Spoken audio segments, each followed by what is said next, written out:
Hi, Mr. Gross. I just want to say first, thank you for letting me do this and enabling me to be able to be up north with my family.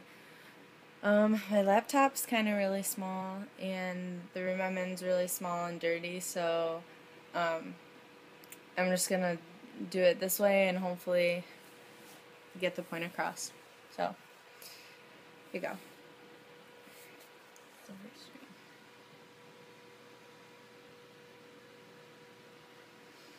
Alright. September 11th, 2001 is probably one of the, if not the most influential dates of our time. But really, how much do we know about it?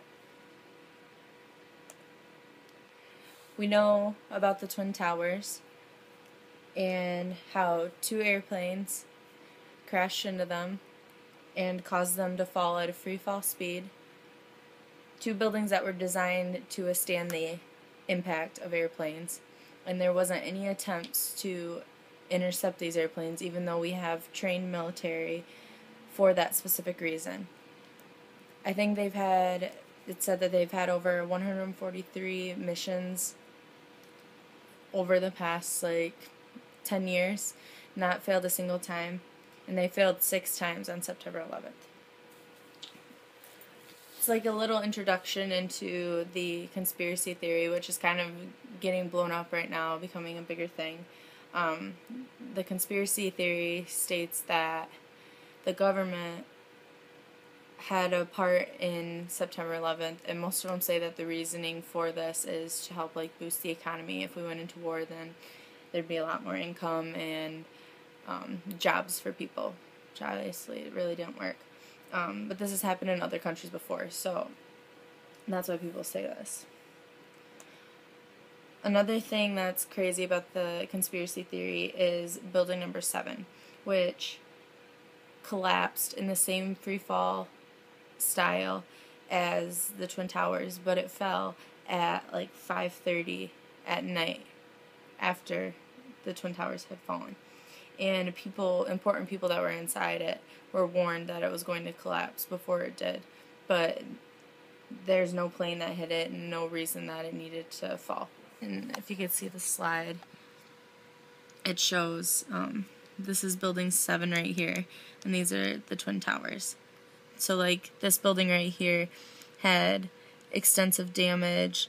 These buildings all had extensive damage, but this one completely collapsed, even though the buildings right next to it did not.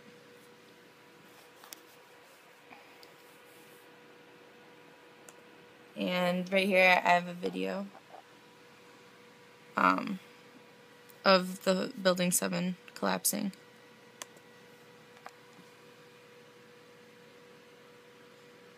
And these are just clips from a bunch of different people showing the collapse of it, and you can see it right there, right in the middle.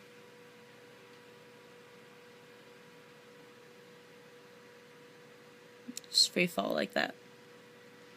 And this was 5:20 p.m. on September 11th.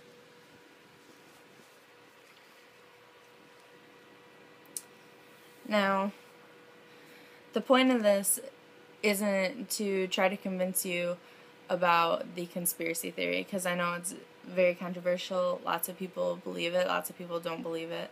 I know that there's a lot of evidence that seems fishy to me that makes me wonder about it, especially the stuff with the Pentagon. And I could talk about the theories for hours because I've watched a lot of stuff and read a lot of stuff about them. I think they're really interesting.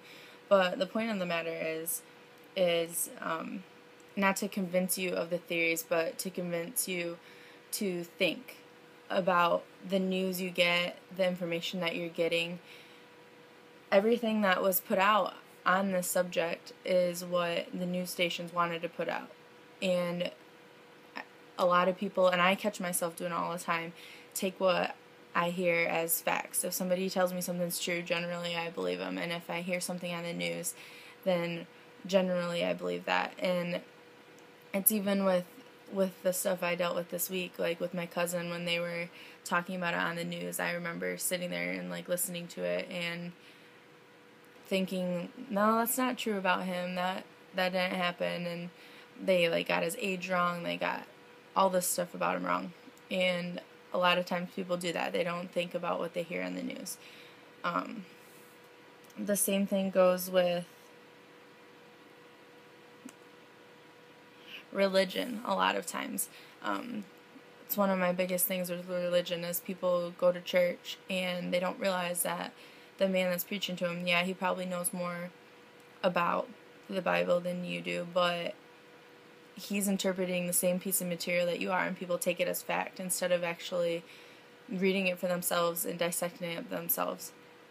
So next time there's a news story or any kind of story, any kind of information you're getting, it's really important to be skeptical and actually think about what you're hearing instead of just taking it at its face value. So, that's it. Thank you.